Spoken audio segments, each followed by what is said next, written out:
Welcome to a special edition of Movie Mode. We're still in movie mode, but in a special edition kind of way. I'm Ryan Snelling. Austin Burke, how are you this morning? It was a long night, man. A long drive, 6 hours and 30 minutes total, just to see a little MCU movie called Deadpool and Wolverine. But you know what? I'm glad I took the trip. Glad I pumped some videos out last night. I'm not glad I didn't stock up on energy drinks because I have nothing but this peach water. So that's where I'm getting my energy from. I'm definitely glad you drove 6.5 hours too, because now we get to make a video like this. So true. Thank you so much for your sacrifice. Of course, man. This is a different type of video for us, of course. We are premiering at 6 p.m. at the time the embargo lifts. Austin Burke has seen the film. I have not. So if you're still wondering if you should watch this video or not, I don't want to be spoiled of this movie just like you. We're also not live. This is a pre-recorded video. So if we accidentally spoil the movie in this video, I have time to have edited it out. So I'm going to assume that what we see in the trailers is absolutely fair game. So if you stayed away from trailers, if you stayed away from the spoiler in the final trailer, probably don't want to be in this conversation. Yep. But general reaction, like a non-spoiler review from you, and you're going to be safe here. But I just thought this video would be fun. As somebody who gets to kind of poke and prod from somebody who's seen the film. And yeah, so this is the kind of video that's going to be. I'm going to get Austin's general reaction pretty much right now. I'm almost done rambling. And then I have a bunch of general questions that I wrote up that I wanted to ask him. I wrote these questions before he even saw the movie. So they were things that were on my mind without any of the Twitter stuff that went on last night. So just so everybody knows. Did I clear the air? Do you think I did a good job setting the table here? I think you did a great job. And, you know, I've made a couple of reaction videos. I've made a couple of reaction videos. I'm doing another review. I'm doing this and that. But this is the one I was excited about, Ryan, because I feel like I can be a little more straightforward with some things and hopefully answer some of your questions, because I assume they're going to be questions a lot of people have. And so I'm excited for this more so than any other video, to be honest. And then when you see it, I'm excited to talk spoilers because it's killing me, Ryan. Yeah. Just so everybody knows, I've seen general Twitter reactions, and from what I can tell, they are overwhelmingly positive. The word that stood out to me was over-delivered. I saw a lot of people say over-delivered, so I have not seen a second of your reactions, though, flick pics. I didn't watch any of that because I wanted this to be the time. So I'm just going to hand the floor over to you because that's what everyone's here for. How do you feel the morning after Deadpool and Wolverine? I feel like a lot happened within that 2-hour time frame while watching the movie, in a good way, in a way that a lot of people are going to be really excited about. But it's such an overwhelming movie because of all of the stuff going on and all of the things that they tried to jam pack into it. But me saying that is not me sitting here disappointed that they tried to do too much, because they did try to do a lot, admittedly. But I was smiling ear to ear from start to finish while this movie was happening. The first 5 minutes, we're kind of getting in the zone. It's a new type of Deadpool, if I'm being honest, because we're in the MCU now, and we're dealing with new circumstances, a couple of new characters, this and that. We're trying to mesh these worlds together, and so I had to adjust my brain, get used to that. 10 minutes in, I'm like, okay, this is interesting. It's obviously really funny, but how are we going to do this? And once the movie itself starts and we get some crazy things within the first 20 minutes of the movie, which is what people actually saw when they did that fan premiere, whatever it was. I can't believe they showed the first 30 minutes. I can't believe that because of everything that happens. Trusting people to keep their mouths shut because we get some massive spoilers in the first 30 minutes. Really? And so I was in at that point, and we all walked out of that theater. I mean, pretty much every critic, like, that was a lot, and maybe the story struggled at points, but what you come to a Deadpool and Wolverine movie for is to see Deadpool and Wolverine kick some ass and have amazing banter and genuinely get two very interesting character arcs, emotional character arcs along the way. And I got all of that in this movie, and we were kind of jumping up and down after it ended. We were a little bit on cloud nine, if you will, in terms of getting all of the geeky goodness that I hoped for in this movie. I love that. So the runtime is reportedly 2 hours. Is that the case? Yeah, 2 hours. It was maybe a little over because obviously you're sitting through the credits and you're getting one, I will say, no spoilers, one post-credit scene at the main end. So maybe a little longer than 2 hours total. But yeah, and that's one thing I will say. I never really, maybe one part in the middle, I never really felt the runtime because it was just moving so quick and they were just fitting so much in from start to finish. Yeah, that's what I was wondering. It seemed like it was jam-packed from the first trailer. It had so much to do, so much to accomplish, because it kind of has that like Batman v Superman syndrome where it has to be like 5 movies in one. It has to be a sequel to Logan. It has to be a sequel to Deadpool and Wolverine. It has to be an X-Men movie. It has to be an MCU movie. It has to be a multiverse movie in the multiverse saga. Like it has to be a lot of things. Yeah. So I was curious if the 2-hour runtime meant that it would be over bloated or if it was because it was just fatless, just a lean, mean killing machine of a movie. So it seems like for the most part, it's the latter. For the most part. Yeah, I would say it is the latter. You know, I'm of two minds when it comes to this actual plot because I think my enjoyment of the movie didn't really spawn from the overall motive of the main plot, if that makes sense. So there's a thing that they're trying to do, and that one thing I think could have been handled a little better, to be honest. But it's what that thing, I'm being very vague, sets us up for and allows these characters to do along the way, and for us to get a lot of payoff in the third act that was so entertaining. And so you're going to see some reactions, and I haven't even looked, I just assume. You're going to see reactions that think this movie is cram-packed in a bad way to where it comes across as messy. Okay. And I understand that to a degree because it is a lot. It's a girthy film, Ryan, very girthy. So when people are saying, oh, it's this, there's so much going on, they're right. They're absolutely right.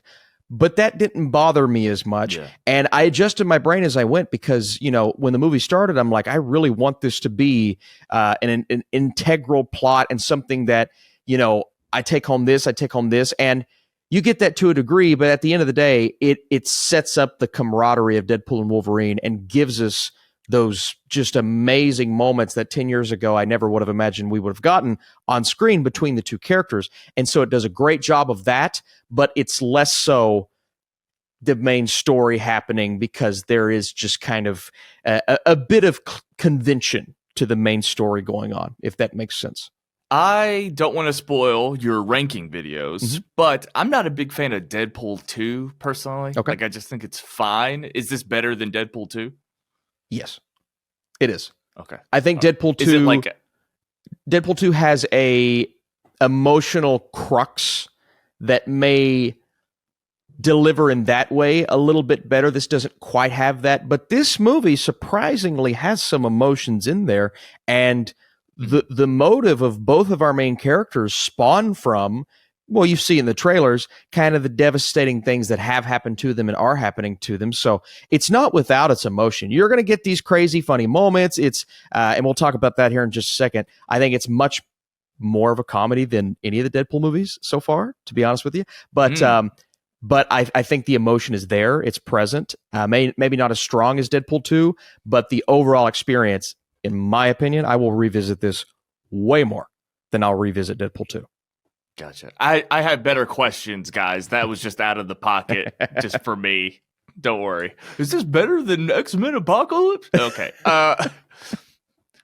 So to ease into this a little bit, the first question I have for you is about the color grading and visual effects. Yes. So I'm not so much asking, did it get better from the trailers? I kind of just want to know how they felt overall compared to other final products in the MCU, because we talked about that lately. Like, I hate the final fight scene in Shang-Chi with his dad. I think it looks like absolute trash. So I'm kind of thinking about how the visual effects are in other movies when we can tell that this visual effects house rushed all this shit together. Yes. This movie had more time because the writer's strike and the director's strike interrupted the production and everything. So I'm just kind of curious what your thoughts are from there. Yeah, I first of all, how dare you? I love that in Shang-Chi. But second of all, I am, I was on the edge the entire time before the movie started. I'm like, man, is this going to make film Twitter happy? Because that's the goal of the visuals in a Deadpool and Wolverine movie. Because there's been a lot of complaints, rightfully so. It didn't look great in the beginning. But in the back of my mind, I'm sitting here like, guys, the movie's not done yet. It's not even close to done yet. And I have a feeling they worked up until the last second, because even seeing that last trailer that we got, some of these scenes in the movie looked a little more filled with visuals, just some extra effects here, some things in the background, some color grading. And I think this movie looks good. It's bright. It's colorful. It is the most comic booky X-Men movie I've ever seen. Okay? Not technically in the Foxverse. I get it. It's an MCU film. But the visuals and some of the shots that we get of our characters with that color grading and iconic shots, if you will, you combine those two things and it gives you this visual style. It kind of reminds me, maybe not on that level, of what Taika did with Thor Ragnarok, where he took Thor from more of a bland looking and feeling character to these crazy colors and these wild sequences and these awesome visuals. The only issue I had in this film are the shots in this Mad Max looking world, those scenes, those shots that we get in the trailer. We spend a lot of time there. That's the Void, I assume? Yes, it's the Void. We spend a lot of time there. There are times where that does look like an off-brand version of Furiosa, to be honest with you. And that wasn't great all the time, but it didn't really bother me. And when we got those moments and when they integrated the awesome color grading, I was on board at that point. We have those moments in X-Men Apocalypse probably more than any other time. The end of Apocalypse when Magneto's just floating around with the trash in Egypt. Like all those terrible shots. God, so bad. So, it's just something you kind of have to take with a grain of salt. So, but that's good to know. All right, here's my first Ryan Snelling question. A better question. I feel like the most obvious comparison for this movie is Spider-Man No Way Home. And I have not seen a single comparison online to No Way Home. Like, me saying that out loud is the first time I've ever heard it spoken. Kevin Feige hasn't mentioned it. None of the stars have mentioned it. Nobody has mentioned Spider-Man No Way Home. I bring it up because the way that Spider-Man brought the Sony universe into the MCU, this is obviously bringing the X-Men universe. And I'm just kind of wondering, Spider-Man No Way Home was my last super memorable theatrical experience. I was sobbing just throughout the entire movie because I couldn't believe what I was watching. Yep. I literally was crying during the Daredevil reveal, the Matt Murdock reveal. So I was just constantly losing my mind emotionally and also story-wise. Is Spider-Man No Way Home an actual comparison? Sort of. What I expected to get out of this movie in terms of those moments and what I actually got were very different things, because while this movie has those moments, it is not 100% the moments that you are expecting, because they pull some things out of the blue here that shocked me in the coolest way. I mean, just I can't believe they are actually doing this. And some of the decisions were kind of frustrating at first because I'm like, is this going to work? Are they really doing this right now? It's weird. I don't know if it's going to work.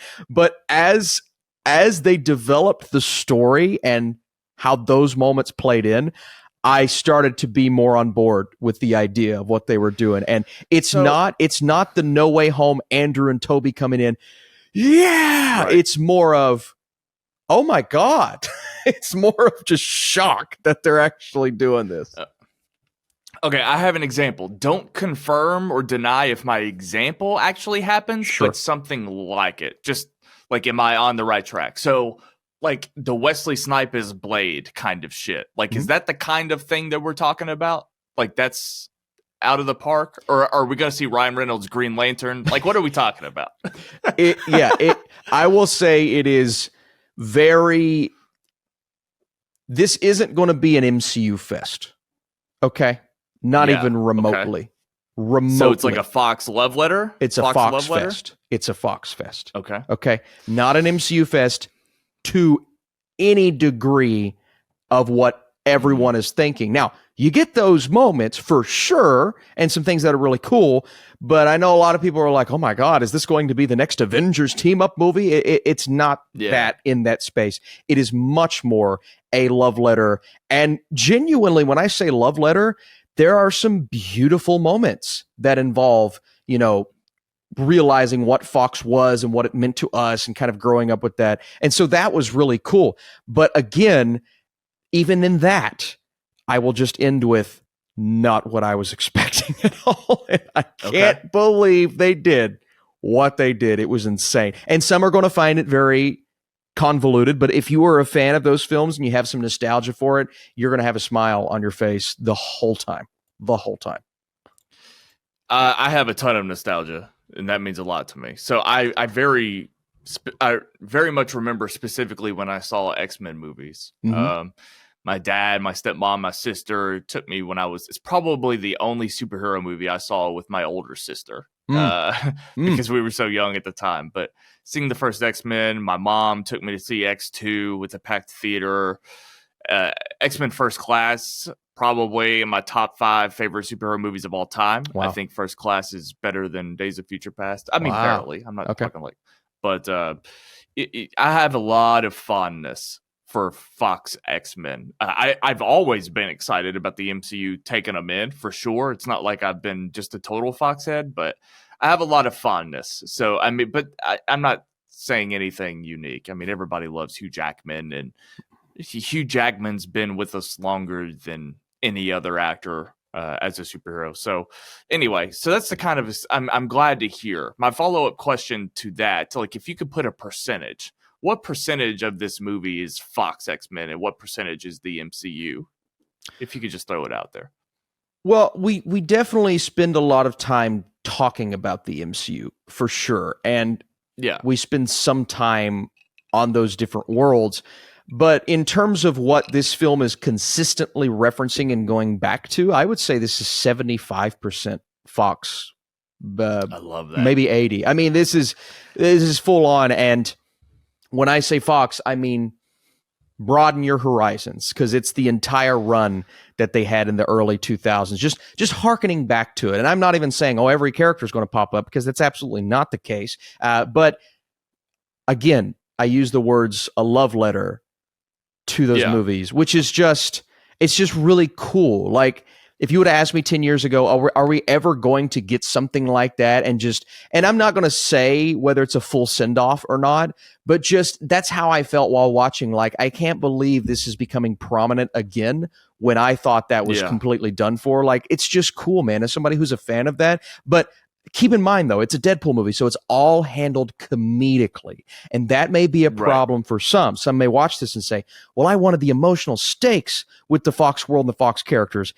Maybe a couple scenes in there like that, but it's a Deadpool movie, so wire your brain to comedy, because, Ryan, it's the funniest Deadpool movie. I'd say it's the edgiest Deadpool movie. It's the most R-rated Deadpool movie we've gotten, which is amazing.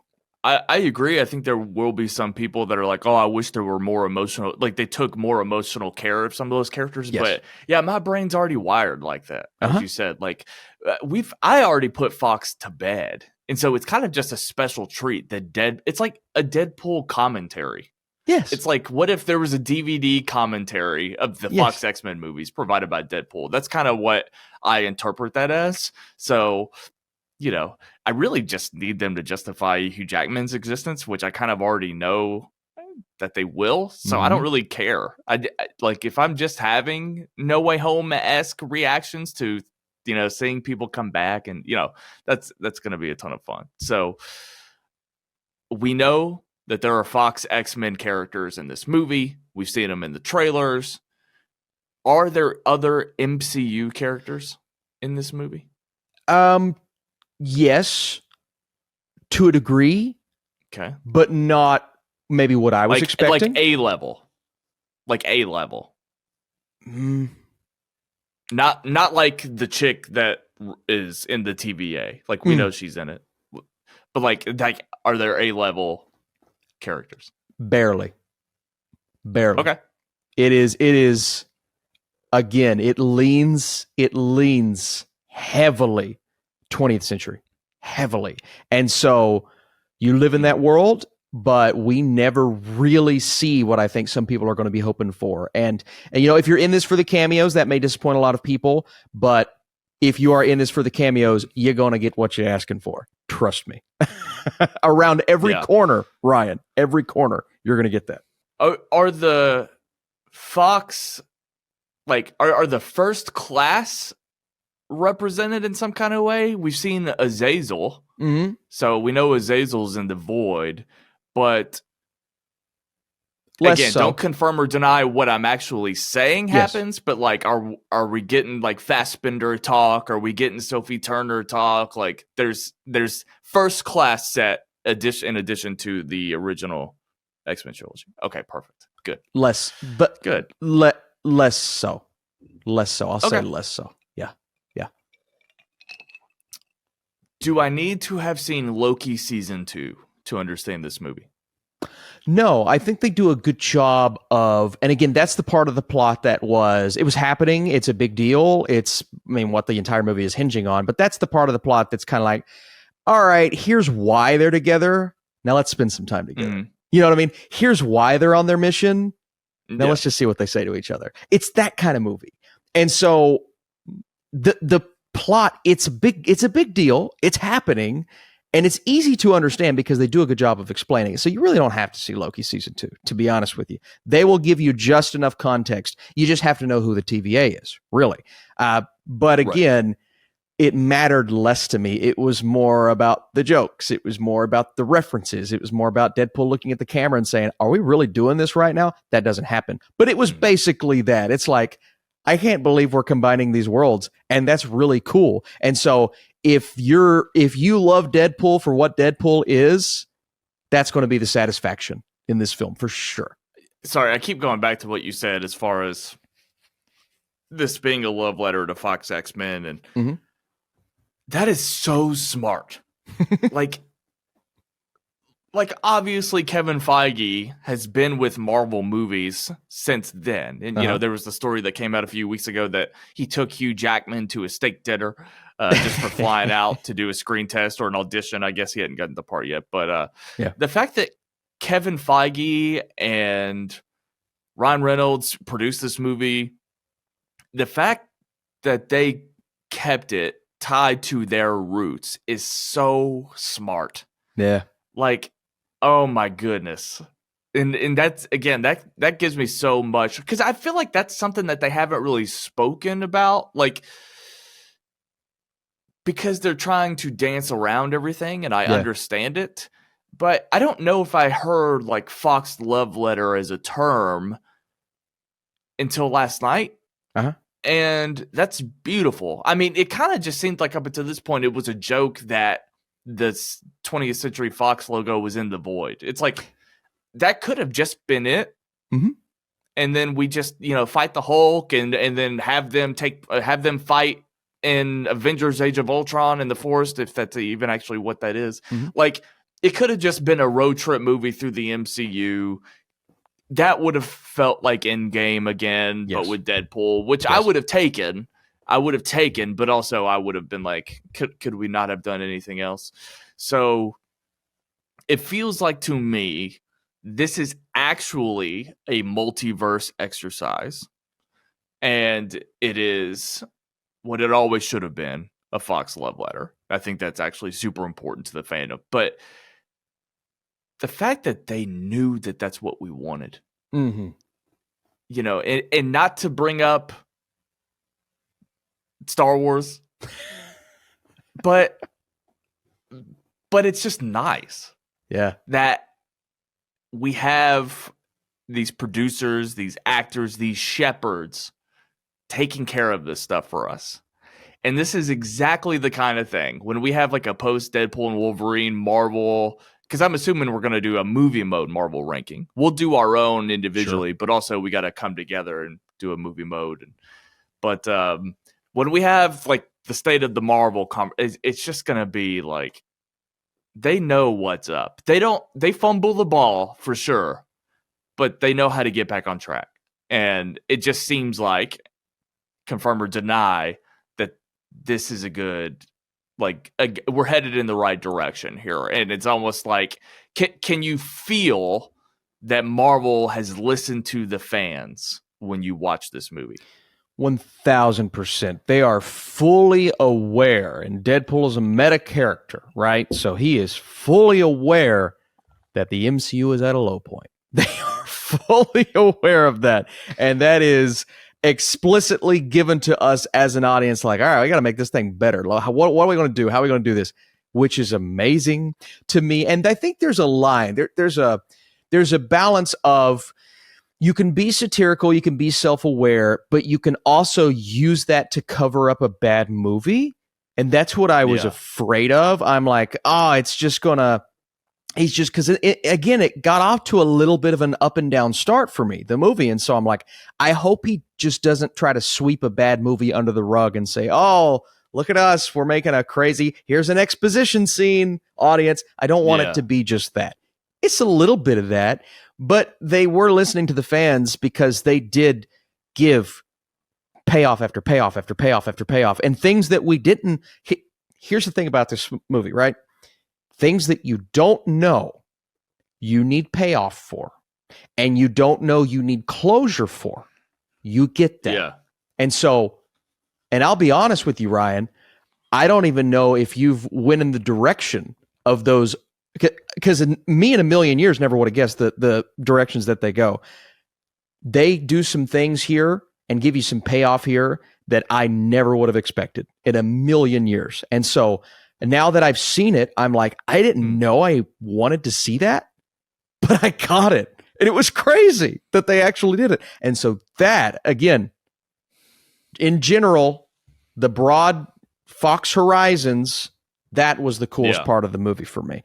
And, you know, I've seen some people like, oh, the movie's not just good because of the cameos, because I've seen some people that haven't liked the movie. They're like, it's just too many cameos and too much this, too much that.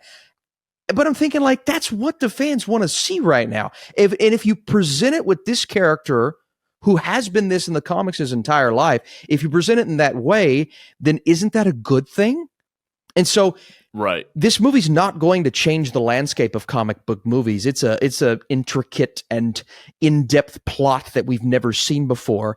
It is a commentary of where comic book movies are right now, and it's a commentary of what people love to see, and we get that. And that is really cool, and I loved it. Yeah. Wow. So exciting. Does the post-credit scene to the Marvels with Beast factor into this in any way? No, I think I can say that. That doesn't, because we're really just kind of tiptoeing around some of those more pivotal things happening in the MCU right now. And this movie actually spans some time. So we go back to Deadpool 2 time. We kind of span the time after that. And but we never really hit on like the big thing in Eternals in the ground. Like, that's not something this movie would ever touch, and it's never going to. So we kind of stay away from those things. How accurate is the statement, the trailers gave us nothing. I wouldn't say that. I do think the trailers gave us some things that, again, even after seeing the movie, I would have preferred not to know. And I think you know what I'm talking about. I think everybody knows what I'm talking about. And people were saying to me, Austin, it's not even a big no. I didn't want to know it then. I didn't want to know it now. So I was right the whole time. Shocked. I know. No, I'm just I knew that's something I did not want to see. That reveal in that last trailer, I did not want to see that. And so I wish I wouldn't have seen it. That said, it never upset me as I was watching. And the other things we get are so cool, it didn't bother me as much. Yeah. And that's where I'll end that. Yeah, my follow-up question was essentially admitting that it would be more fun to not have seen X-23. Will fans forget that ever happened? I think down the line they will. The first time she popped up in this movie, I'm like, God. Why did they do that? So dumb. And was there one of those pause breaks so that the audience could clap like there were when Andrew and Toby bit. Yeah, there was. And that's what kind of pissed me off. Like, why would you what? And if it wasn't, we said this in the review, if it wasn't a week out, it wouldn't have been a huge deal. But it's a week out. Just wait a week, dude. Sure. Like, and I get it. She's at the premiere. That's probably why she did it. Why Marvel did it, because she was at the premiere and we would have figured it out. And so, yeah, I get it, but dang it, man. Just dang it. Fair enough. And because you answered like that, I won't expand further. Like I had a little bit more, but we'll just leave it there. Sure. So I'm out of questions, I feel like. I think that's a good place to kind of wrap up. But does this movie, you said there's one post-credit scene. Mm-hmm. Does this movie give you any kind of sense as to like what we're going to do next? Sort of. Like does the movie say we're thinking about how these characters are going to stay in the MCU? Sort of. I think there's a path laid out, but I'm not entirely clear on how that will tie in fully. Like, they definitely set the stage, but it's not as polished as maybe I even would have liked it to be. I don't necessarily know like what the plot of the next Deadpool movie would be, of when the next time we would see Deadpool. Like, it's a little vague for me. And so I'm both happy and a little frustrated by that, because I wanted this movie to really set up where the X-Men are going. And it's not a spoiler me saying this. It does not do that. Which was a little disappointing for me. And I will also say I will say, just to make sure everybody... Yes. Go ahead. Sorry. We have a bad connection, so it's kind of hard to... But I was just going to say, Ryan Reynolds has mentioned that he loves that this isn't a trailer for another movie. Mm-hmm. And so I think that's a positive. Like, yeah, you could be disappointed, but it's good that they went in with that mentality. Yeah, the containedness, is that a word, of it all is really cool. Like, it's a lightning in the bottle type of thing. It is 10-year-old Austin. I want to see Deadpool and Wolverine in a movie together. I want to see them interact. I want to see them fight. I want to see them fight other people. 10-year-old me I probably would have just withered away in the theater watching this. Yeah. I would have just turned into dust, because, dude, that's the payoff with this movie. Yeah. You can have the cameos, great. You can have the little cliche plot, conventional plot, whatever.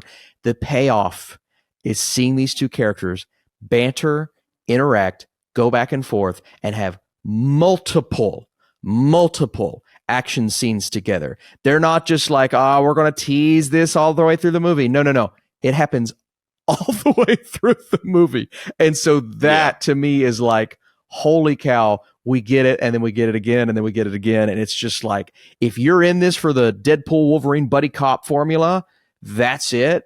And it's pushing every R-rated boundary. Kevin Feige quaking in his boots while this movie's happening. And the fact that it's the dirtiest and raunchiest Deadpool movie to me was like, I can't believe they did that.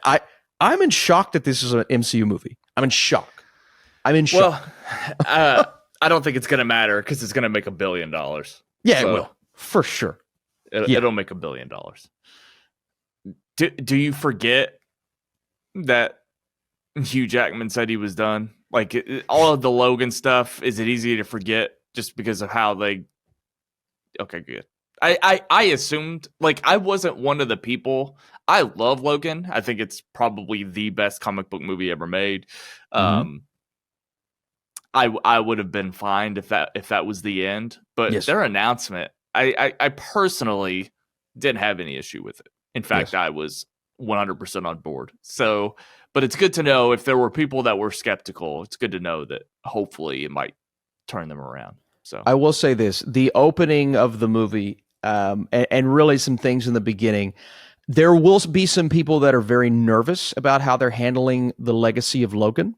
But as the movie progresses, they do a good job of saying, of realizing, acknowledging the significance of that movie. So in the beginning, this is going to maybe piss some people off, but they do a great job of saying, we understand the quality of that, so we're not really going to mess with it. We're just kind of going to mess with it. And you know, in that way, I feel like there will be some divisiveness. It's definitely something we're going to talk about heavily. But again, you've got to acknowledge that Deadpool is he's a pure comedic character. And this is a comedy, right? It's a comedy. Expect a full comedy. That's what I will say. So people who don't expect that and want something a little more grounded, a little more serious, I'm sorry to say, but that is not even remotely what this movie is. So, and you get that off the bat. So that's where it goes. Yeah. Okay, good. I think that's probably it. I feel like this entire video has been a power trip for you, because if you wanted to, you could just tell me everything. But to keep the power trip going for a couple of more minutes, we didn't prep for this. So if you don't have anything, that's fine. Sure. But is there something that I haven't touched on that you'd like to tease me with? Just because I have no idea what I'm talking about.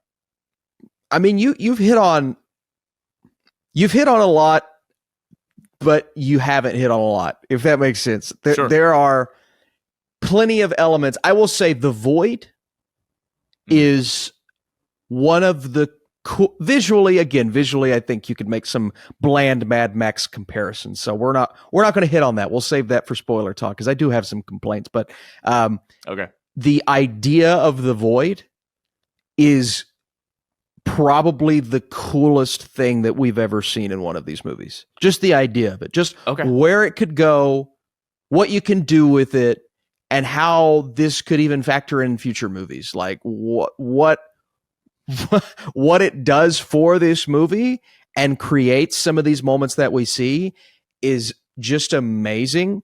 But keep in mind the TVA heavily influence what the Void is, and so you're not going to get just like this full crazy Avengers team up, because what the Void is it's a lot of characters that maybe feel like they don't belong in other places. That's what I'll leave you with. Characters that may not belong in other places, and of course Deadpool being there makes it a show, which is really cool. And something I haven't even hit on, which is awesome, and we've seen hints and teases in the trailer, are some of the other variants of Deadpool, which you've seen countless variants in especially the last two trailers. That moment was a lot.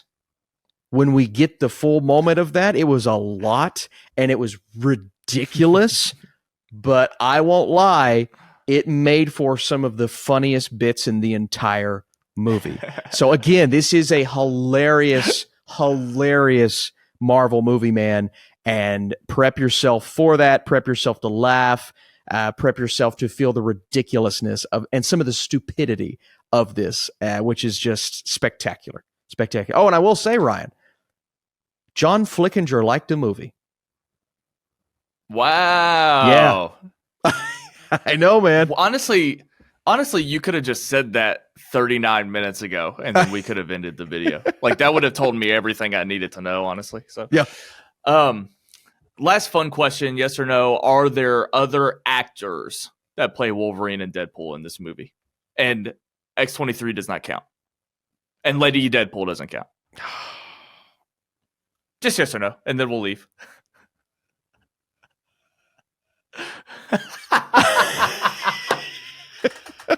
That's fun. This video is fun. We'll leave it All there. right, we'll cut it there. We'll cut it there. Guys, I hope you enjoyed this. I did. I wish we could do more of this, but so Hollywood is not equipped to give us a Deadpool and Wolverine all the time. So we will leave it at that. Did we confirm special guest on the pod, or is it just us? It's I would say 95%. We just got to figure out a time. Yeah. Okay. All right. Special guest on the pod. Hopefully, fingers crossed. But either way, we will see you later this week. Please enjoy the movie and join us on Movie Mode to discuss it further. We appreciate you. We love you. Yeah. Maximum effort. I was trying to tie in the movie. All right. Bye.